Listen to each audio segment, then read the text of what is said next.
of elected officials and other adult allies like Amari Solfinger. They just have a lot of good ideas, and they hand these ideas over to adults, and it'd be great to see the youth have a more active role in their local government, and an event like this really highlights that. The Youth Civic Hub will continue to be updated ahead of the presidential election and upcoming city elections next year. Bridget Bergen, WNYC News. Support for NPR comes from member stations and from the Joyce Foundation, committed to advancing racial equity and economic mobility for the next generation in the Great Lakes region. Learn more at joycefdn.org. And the Wallace Foundation, working to develop and share practices that can improve learning and enrichment for young people, and the vitality of the arts for everyone. Ideas and information at wallacefoundation.org. It's Morning Edition on WNYC. I'm David First. After more than a decade of effort, New York City will get the authority to lower speed limits on most of its streets as part of the coming state budget deal. Yesterday, Governor Kathy Hochul announced a version of the bill known as Sammy's Law would move forward. Amy Cohen is the mother of Sammy Cohen Eckstein, who the bill is named after. Her son Sammy was killed by a vehicle in 2013. She's also a co-founder of the road safety organization Families for Safe Streets, and she joins us now. Amy, welcome to Morning Edition, and congratulations on this achievement. Thank you. Thank you for having me. And wow, what a moment it is. It's taken 4 years to get to this point to pass the bill. Well, you've been working. WNYC is supported by BetterHelp, committed to helping clients with issues ranging from relationship challenges and goal setting to grief and depression. Learn more at betterhelp.com/public. It's just crossing the street in front of our apartment building to get to soccer practice. You know, the last words I heard from him were, "I love you, Mommy," that morning. And, it is a horror nobody should ever have to endure. And after he died, I learned that, traffic violence is preventable. There are systematic solutions that can be put in place to prevent this horror from happening to other families. And a key one is to have safe speed limits to make sure that, drivers have enough time to stop if something does happen, and if they do hit someone, that person is much more likely to survive. For every mile per hour that someone goes slower, the person they hit has a 17% more likelihood to survive. And I found that out the hard way. A year after Sammy died, a 5-year-old boy was crossing the street in the exact same location. And we had at that point successfully advocated for New York City to be able to lower its speed limit to 25 miles per hour. And that boy lived and mine did not. Well, Amy, this change won't apply to some of the city's busiest roads. Roads with 3 or more lanes of traffic heading in one direction are exempt. How big of a concession do you think that is?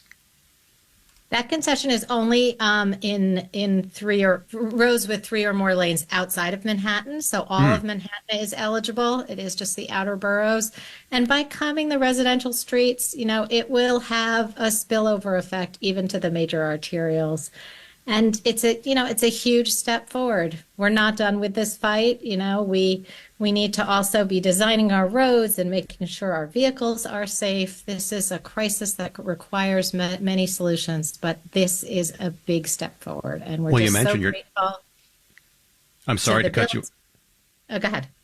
I'm sorry, but you mentioned this fight is not finished. This decision from Albany clears the way for a version of Sammy's Law to move forward, but the New York City Council must still pass the legislation itself. Have you spoken to anyone from the City Council since yesterday about what comes next? We have been in close touch through the whole fight with Sammy's Law with the City Council and the mayor and the Department of Transportation.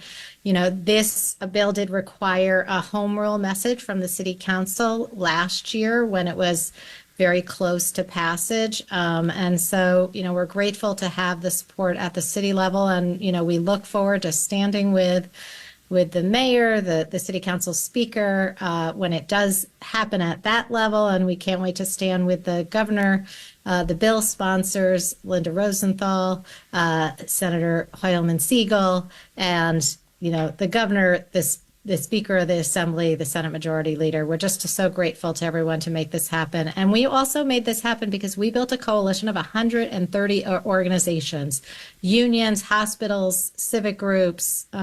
It took a team effort, and including all the members of Families for Safe Streets who, spent many hours going to Albany, rallies, vigils, a children's march in Queens just 2 weeks ago after a child was killed there. Well, just in the last few seconds we have, Amy, you've been working on this. You talk about the days, weeks, months, years of effort here. What comes next for you? Well, first, we look forward to celebrating this victory, and, then we get back to work to keep up the fight to make sure that our roads are safe for everyone. I mean, everyone deserves to get to their destination safely. No other parent should get the call that I got 10 years ago. Sammy would be turning 24 this year, and we still miss him every day. Amy Cohen, the mother of Sammy Cohen Eckstein, the namesake for Sammy's Law, and a co-founder of Families for Safe Streets. Thank you so much for being with us this morning. Thank you. Support for WNYC comes from the Mount Sinai Hospital, New York's #1 hospital for the second year in a row. As ranked by Newsweek's World's Best Hospitals 2024, Mount Sinai, we find a way. Find a doctor at mountsinai.org.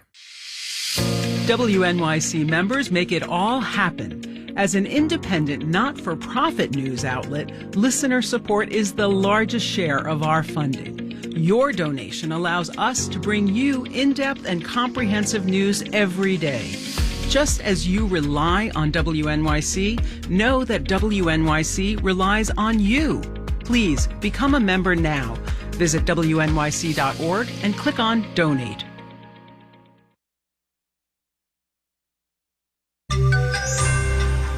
Raising interest rates even higher is not completely off the table. Marketplace Morning Report is supported by Palo Alto Networks. Palo Alto Networks delivers what's next in cybersecurity innovation to protect today's digital way of life. Learn more at paloaltonetworks.com. And by C3 Generative AI, verified, traceable answers, secure, hallucination-free, LLM-agnostic, IP liability-free. Learn more at c3.ai. From Marketplace, I'm Sabri Benishore, in for David Brancaccio. Don't expect an interest rate cut anytime soon. That is the message from several officials at the Federal Reserve this week. That means rates on everything from mortgages to car loans will be higher for longer as the Fed continues trying to wrestle down inflation. But higher for longer may not be the end of it. Marketplace's Nancy Marshall-Genzer has more. The Fed raises interest rates to make it harder for businesses and consumers to spend. The idea is that'll cool demand and push down prices. But the latest inflation numbers out last week came in hotter than expected. Now, Fed Chair Jerome Powell says the Fed will leave rates where they are as long as needed.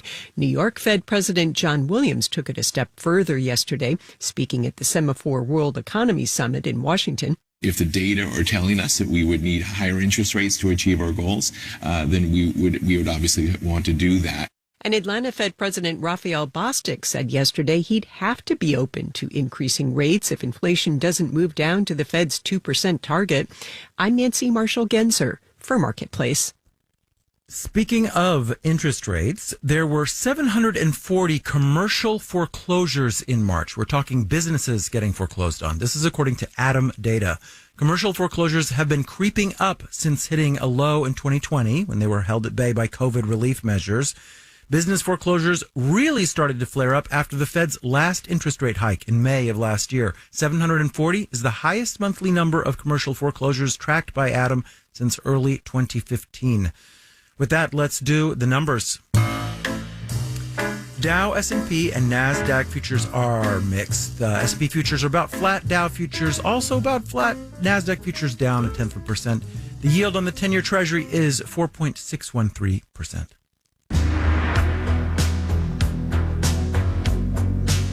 Marketplace Morning Report is supported by Progressive Insurance. On the road and at home, customers can simplify their insurance needs and protect what's important by bundling home and auto with Progressive Insurance. Learn more about Progressive and bundling at progressive.com. And by Million Bazillion, a podcast from Marketplace that makes it fun and easy for parents to teach their kids about money. Listen to Million Bazillion wherever you get your podcasts. And by On Watch, a new podcast from MarketWatch covering the financial news everyone is watching and how it's affecting the economy and people's wallets. New episodes each Thursday. Hospitality businesses in New York City say they're struggling to fill open jobs, and the new migrants arriving in the city would help solve that problem if they get authorized to work. New York City Hall, on the other hand, says it is struggling to cope with the influx of migrants and that it's straining social services. Erin Delmore with our newsroom partners at the BBC reports. For Colombia native Alexandra Gomez Castro, overwhelming joy. When I received the work permit, I became filled with tears, a great emotion. She says her heart is jumping when she finally gets a permit to work legally in New York City. We have your work authorization. She, her husband, and their 3 children are part of a large influx of migrants arriving in New York City, totaling more than 180,000 since 2022. They come from all over the world, many from South and Central America, fleeing threats of violence by foot and seeking asylum at the U.S. border. We arrived with nothing because they took absolutely everything away during the journey. There, she and her children were separated. How would I explain to a 10-year-old girl the motive for which we came? It was hard for her to learn about the attempted murder of her mother and father. Reunited, the family traveled further north to New York City, which uniquely provides shelter to anyone without housing. A nonprofit, Project Rousseau, handled her asylum application and secured her work permit. But not everyone finds their way through the complex forms and bureaucracy. They wait in old hotels and schools, now makeshift shelters teeming with new arrivals. City services are buckling. There are calls to send them back and close the border. Yet, business owners in the city say these new arrivals could be the answer to their labor shortages. I'm on a WhatsApp group with 300 restaurateurs. Everyone is asking all the time, do you have a line cook? Do you know of a manager? Do you have a waiter?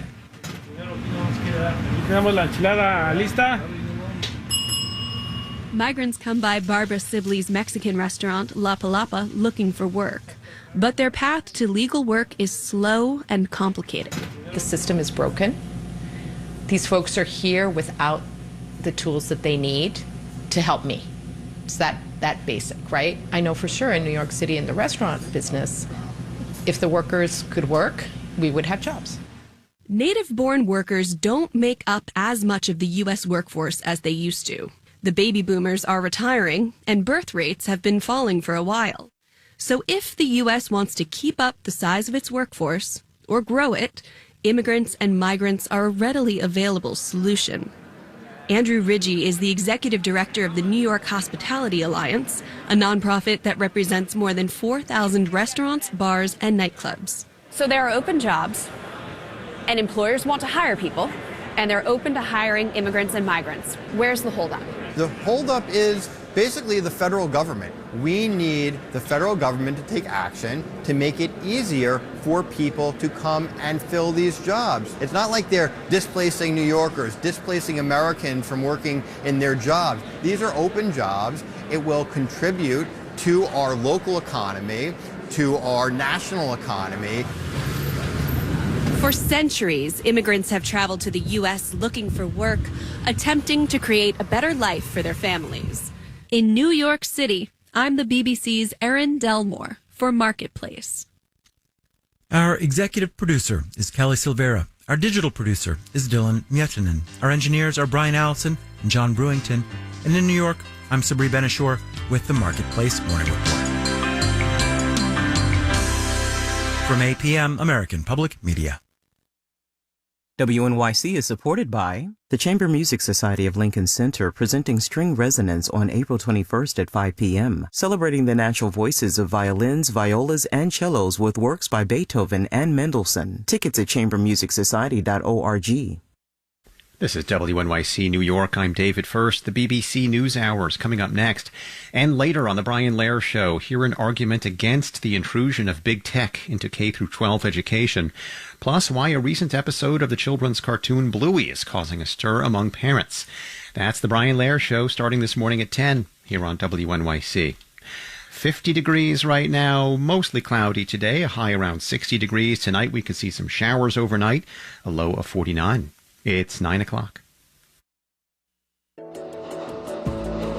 This is WNYC FM HD and AM New York.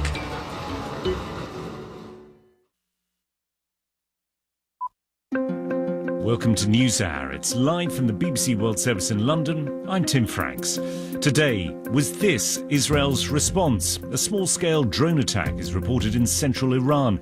From inside Iran, there's scorn. This is so weak and, if I may say, pathetic that people are ridiculing it online. We'll hear from Israel, from the US, and ask whether this increasingly open conflict between Israel and Iran can be contained. Also, India's mammoth election begins, and NewsHour's James Kumarasamy is in Uttar Pradesh. One of the first people we saw coming to cast her vote was a 93-year-old woman being carried by her grandson because she has a broken hip. Reuniting the families still divided by last century's civil war in El Salvador, and why so many of China's cities are sinking. First, the news. BBC News, I'm John Shea. The US Secretary of State, Antony Blinken, has reiterated the importance of de-escalation in the Middle East after a presumed Israeli strike on Iran in response to Tehran's direct attack on Israel. Speaking at a G7 meeting in Italy, Mr. Blinken refused to comment on reports that Israel had informed Washington of its plans for a strike before they were effected. We're committed to Israel's security. We're also committed to de-escalating, to trying to bring this tension to a close.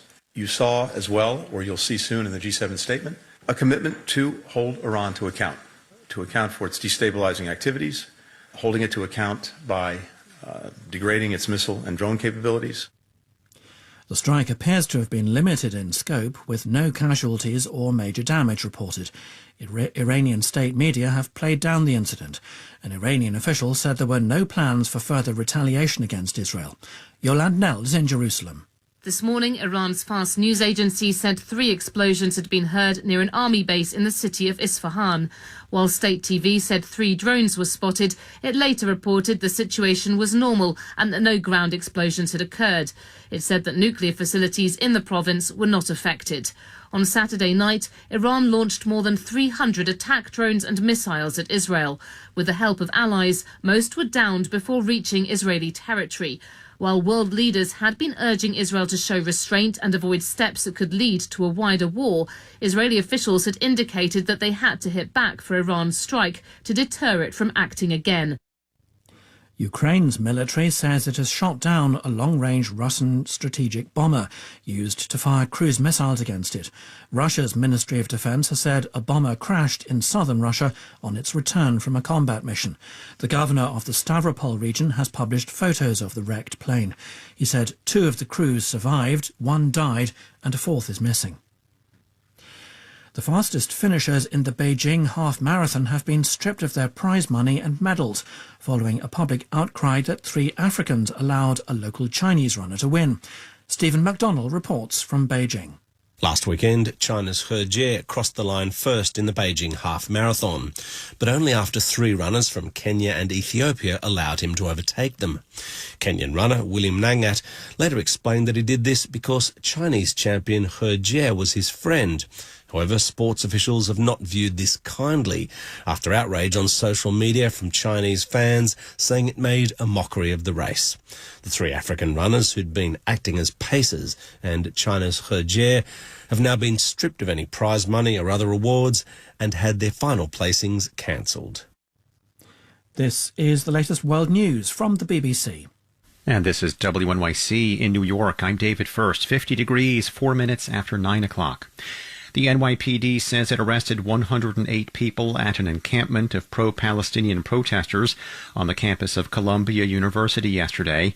The arrests came in response to a request from university president Manoush Shafiq. The protesters had occupied a campus lawn for nearly 2 days. Police Commissioner Edward Caban says the students were arrested for trespassing. After numerous warnings were given and attempts made to disperse the crowd, the individuals still refused to leave. So at that point, based on the university's wishes to clear the south lawn, which again is university property, arrests were made for trespass.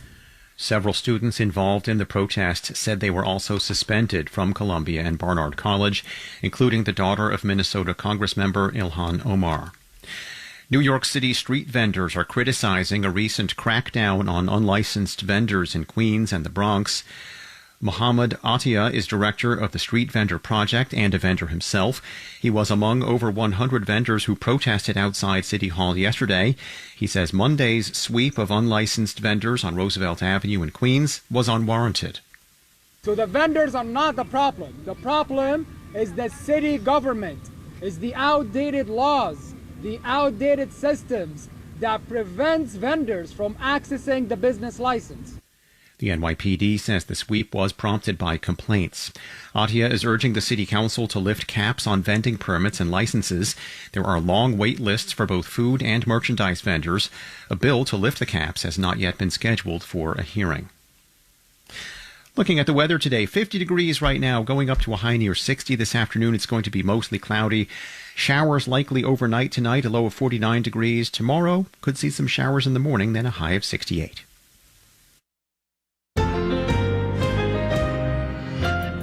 Hello and welcome to NewsHour. It's live from the BBC World Service studios in London. I'm Tim Franks. And we're beginning today with an answer of sorts and lots of questions. Let's start with the answer. It's come with the report of explosions in the central Iranian province of Isfahan. US officials have briefed the media that these came from Israeli missiles of some description. Iranian state media are reporting that 3 drones were destroyed. Israeli officials are not commenting, at least publicly.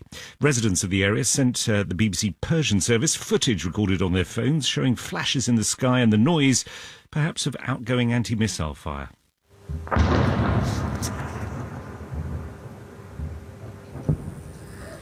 I said it was an answer, all this. It appears to have been an answer to the question, how would Israel respond to Iran's unprecedented missile and drone attack on it last Saturday night, which in turn came after Israel's airstrike on the Iranian embassy complex in Damascus, killing several senior Islamic Revolutionary Guard commanders.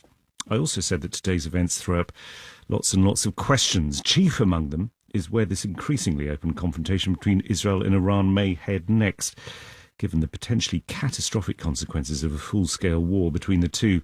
So, in the course of this programme, we'll head to Iran, to Israel, and to the United States. First, let's get the latest on what we know, or what we've been told happened. The BBC's Wira Davis is following it for us in Jerusalem. Wira, what have you gathered up to now? Well, as you say, it's really a case of piecing things together. The most concrete confirmation we've got of what happened is from these American officials who've spoken to media outlets in the United States saying that Israel did launch some form of attack against Iran. Then there's some grainy footage from Isfahan, or an area near Isfahan itself, which appears to show some sort of aerial activity, either projectiles being taken down or rockets being fired into the sky. But there's been no official word either from the Israelis or the Iranians. It's approaching the Jewish Sabbath in Israel now, and of course we've got a week-long Passover holiday here, so we're not expecting much from the Israeli government at all. In fact, there'd been suggestions yesterday that Israel would do nothing to retaliate before Passover, so it's come as a little bit of a shock to most Israelis. The only official Israeli response has been from the hardline member of the Israeli government, who described in Hebrew this alleged attack as rather pathetic. So we assume it's happened, but Israelis and Iranians, for their part, are not confirming it. Okay, so being downplayed, it seems, and as you say, not confirmed by either Iran or Israel.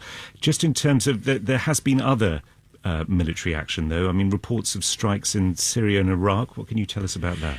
Yeah, that's more par for the course. That came separately to what allegedly happened inside Iran. Of course, Israel has, although this will be the first time Israel had directly attacked Iran, as far as we're aware, Israel has in the past quite regularly is being blamed for attacking Iranian supply routes, particularly in Syria for Hezbollah. So that in itself is not a surprise, although again, no official confirmation from Israel.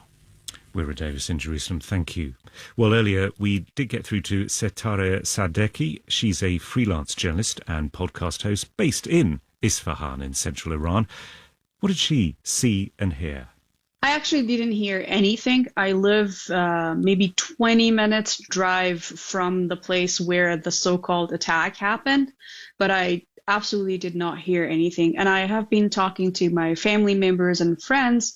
I know one friend who heard the explosion, and the others know, and they did not even know if anything happened until they read the news. And actually, one of my family members, I asked if he has heard the explosion, and his response was like, "What explosion are you even talking about?" Because he hasn't been checking the news.